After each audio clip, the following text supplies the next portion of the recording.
Okay, here's how I microdose insulin. I actually use syringes and I put them into my pens as though the pen is a vial of insulin. If I know I'm gonna take 5 units, I take 5 units of air, stick it in the top of the pen, push in the air, then draw out 5 units of insulin. Sometimes I don't inject the air first, and I really haven't seen any difference. I just treat this like it's a vial of insulin. So I'm using a U100 insulin syringe. That means that this can only be used with U100 insulin. If you take U200 or U300 insulin, you need to make sure that your syringes are meant for U200 or U300 insulin. I'm a little weird. I don't like pen needles. They drive me nuts. I don't like priming the pen. I don't like that insulin gets wasted when you prime the pen. I don't like dealing with pen needles. I don't like that the pen needle leaks insulin after I gave myself the injection, even if I keep it in my arm for 5 seconds or 10 seconds. It annoys me. And remember, I'm not your doctor and I'm not telling you to do this. I'm just sharing with you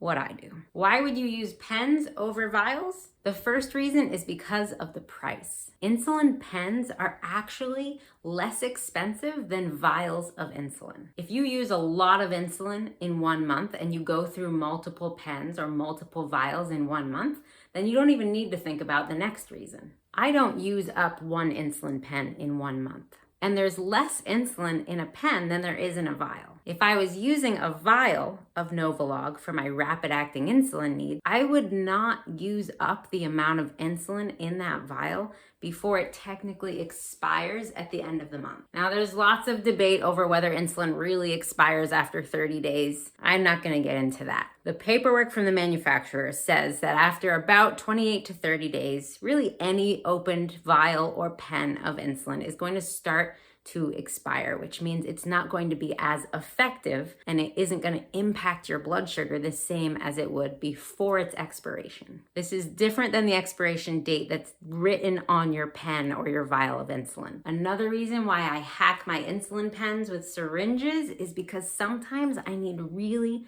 teeny doses of rapid-acting insulin. Teeny tiny that you cannot draw up in a pen. Most mornings, at some point, I need about a half unit of Novolog insulin. Sometimes I take even less than that. I'll try to take like literally a drop, a smidge. So small that you literally can't even tell that I've drawn up any insulin. But if I were to push it, you can see there's a couple drops in there. Being able to take just a couple drops is really helpful to me. If my blood sugar is at 160, I might want just a couple drops. That's what I would be able to do if I used an insulin pump. I don't want to use an insulin pump. I've used them. I prefer injections, but I need the flexibility of taking that teeny dose of rapid-acting insulin. This was also very helpful when I was pregnant. When you're pregnant with type 1 diabetes, you're trying to keep your blood sugar in this really tight range. So I needed to correct blood sugars of like 137 if I knew it was going to be hanging out there. So I would just take a teeny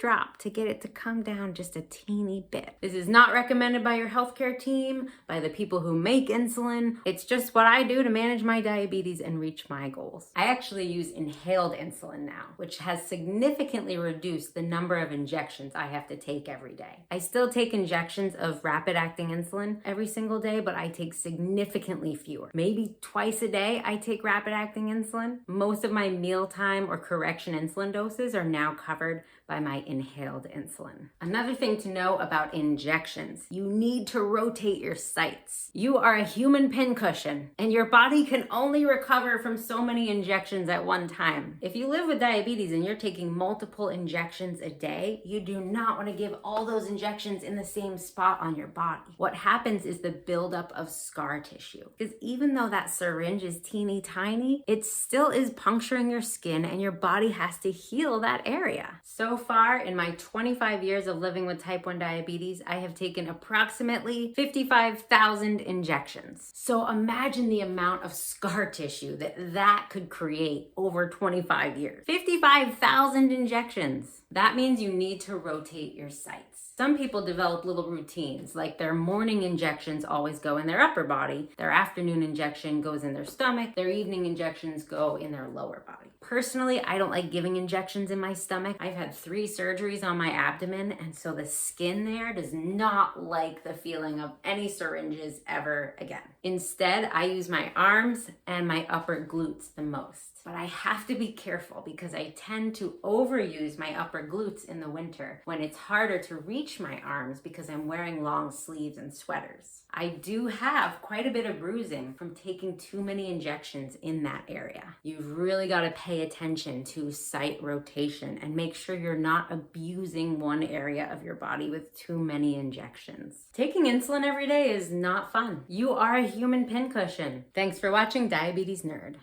Diabetes is stressful. Get more support right here in dealing with diabetes burnout.